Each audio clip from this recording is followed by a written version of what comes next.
Oi, gente, tudo bem? Aqui é a Maline Marcela, do @Vou Constelar, e vamos continuar com a saga, né, do Van Gogh. Esse é o terceiro e último vídeo que eu vou fazer, é uma análise sistêmica sobre a vida do pintor Van Gogh. Se você ainda não viu, os outros vídeos eles estão no IGTV e no YouTube, lembrando que legendado só no YouTube. Eu ainda não sei legendar no IGTV, se você soubesse me conta, porque eu quero muito. Então, vamos lá. No primeiro vídeo a gente falou sobre a ordem dos filhos, né? No segundo a gente falou sobre a ordem dos irmãos. E nesse aqui a gente vai falar sobre a ordem dos sistemas, tá? Então, vamos lá. O que seria essa ordem dos sistemas? Eu vou explicar dando um exemplo, né?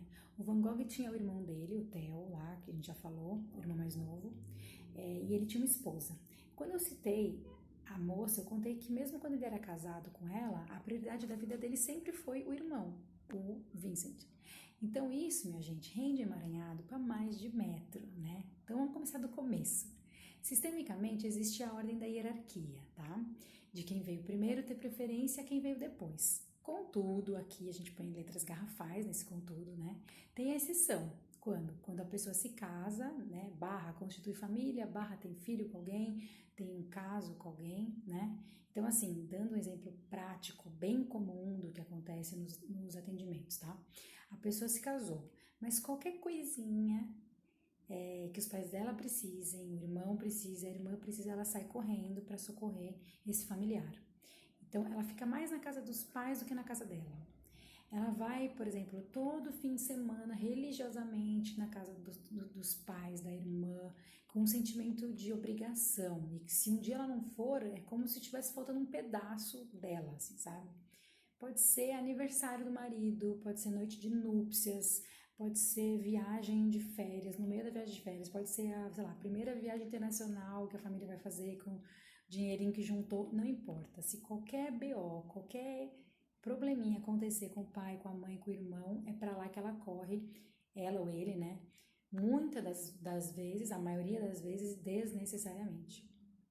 Então, aqui, eu vou reiterar o que eu sempre falo, cada caso é um caso, né? Às vezes, mesmo agindo assim, se você abrir o campo da pessoa, você vai ver que não é nada disso, né? Mas eu tô aqui falando de uma coisa que é bem comum de aparecer nos atendimentos, tá bom? Não fique bravo, ok?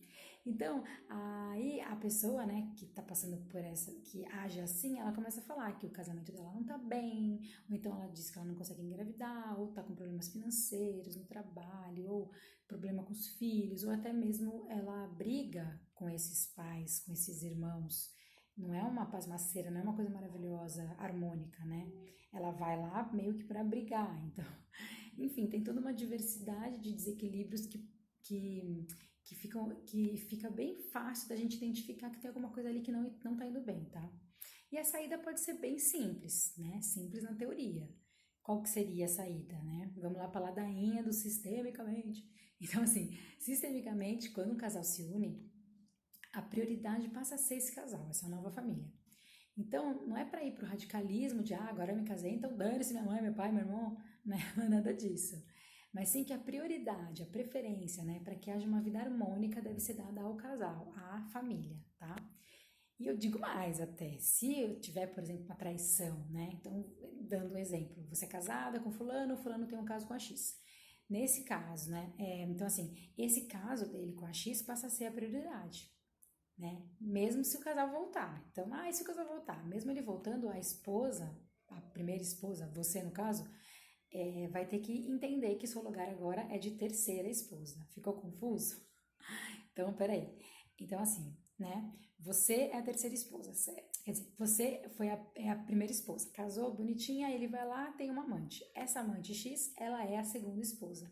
Sistemicamente, ela é chamada de esposa, tá? E daí, quando esse marido volta para casa,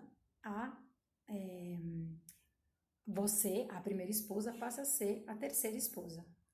Nossa, mas que loucura, esse povo da constelação é tudo maluco. Sim e não. Maluco porque o mundo é um hospício, então todo mundo aqui é louco, né? Mas se você pensar, essa é nada mais do que a realidade dos fatos. Dói? Sim, ninguém falou que ia ser lindo e maravilhoso e facinho. Mas aceitar o seu destino te torna muito mais forte. Se você fica fingindo que você sempre foi a única ali, a flor de lótus, né? E que aquele caso nem existiu, que foi só uma noite nada mais, você exclui isso. E quando a gente exclui, a gente já sabe, né? Exclusão agora, BO depois. Dá muitos problemas, né? Então, assim, mas eu falando disso, eu tô entrando num outro tema e eu posso falar disso numa outra oportunidade, mas então vamos voltar lá para os Van Gogh, tá? No caso do Theo Van Gogh, a gente nem sabe se teve traição, nada disso, então esquece essa parte, tá? O que acontecia no sistema do Theo e do Van Gogh, e isso se comprova das biografias deles, né? É que a prioridade da vida do Theo era o irmão. E deu certo, né? Não, gente, a gente falou já disso, né? O Vincent Van Gogh, o Van Gogh pintor, ele morreu aos 37 anos, o irmão dele morreu coisa de 9 meses depois, com 33 anos, tinha um filho pequeno. Fazendo um parênteses aqui, né?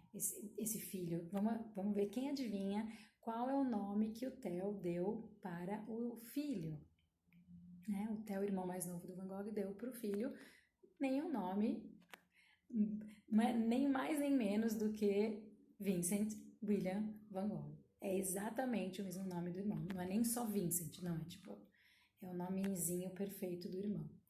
Então, se deu certo, né? Então, tem essas questões. E teve também, né? O Van Gogh sofreu diversos tipos de sofrimentos psíquicos, emocionais, dificuldade de relacionamentos e questões também no âmbito profissional, que a gente já falou. Então, assim, é aquele kit desgracinha, né?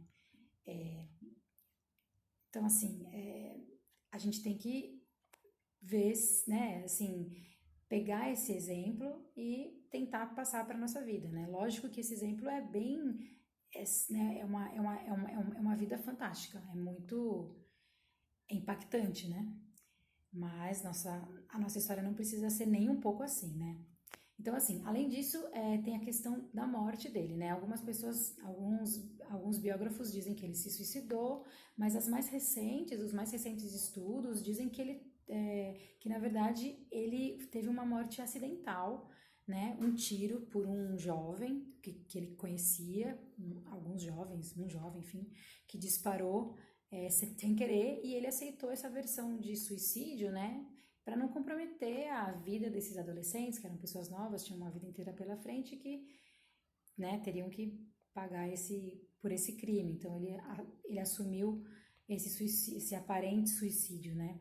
Mas de qualquer forma, para o sistema, a forma como a morte se dá, ela não é tão relevante assim.